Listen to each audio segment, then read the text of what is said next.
రూపాయి రూపాయి నువ్వు ఎందుకు పడిపోతున్నావమ్మా? రోజు రోజుకి రూపాయి వాల్యూ చాలా దారుణంగా పడిపోతుంది. మొన్న ఒక డాలర్ విలువ 90 రూపీస్ ఉంటే ఇవాళ 91 రూపీస్ కి పెరిగింది. రేపు 100, తర్వాత 200, తర్వాత 500.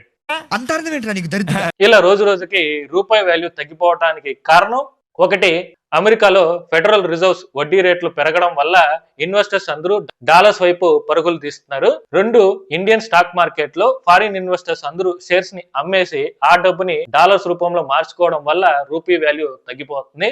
3, ఇండియా 80% ఆయిల్ ని ఇతర దేశాల నుంచి ఇంపోర్ట్ చేసుకోవడం వల్ల అది కూడా డాలర్ రూపంలోనే కొనుక్కోవడం వల్ల రూపీ వాల్యూ తగ్గుతోంది.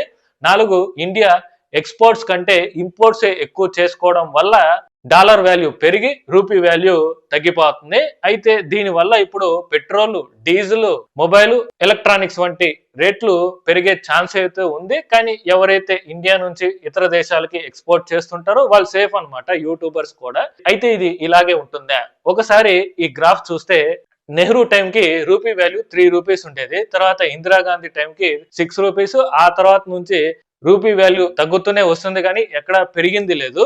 సో ఇప్పుడు 91 రూపీస్ కి చేరింది. అయితే ఇప్పుడు రూపీ వాల్యూ స్టేబుల్ అయ్యే ఛాన్స్ అయితే ఉంది ఎప్పుడు ఇండియా ఇంపోర్ట్స్ ను తగ్గించుకుంటే, లేదా డాలర్ కి పోటీగా ఇంకేదైనా కొత్త కరెన్సీ పుట్టుకొచ్చినా, లేదా ఇప్పుడు అమెరికాతో జరుగుతున్న ట్రేడ్ టాక్స్ ఒక కొలిక్ వస్తే రూపీ వాల్యూ స్టేబుల్ అయ్యే ఛాన్స్ అయితే ఉంది. మరి ఇందులో ఏది జరుగుతుందో అనేది చూడాలి. సో దీని మీద మీ అభిప్రాయం ఏంటో కామెంట్ చేయండి. ఇన్ఫర్మేషన్ వస్తే ఒక లైక్ చేయండి. ఇలాంటి అప్డేట్స్ కోసం పగడాల జంక్షన్ ఛానల్ సబ్స్క్రైబ్ చేసుకోండి.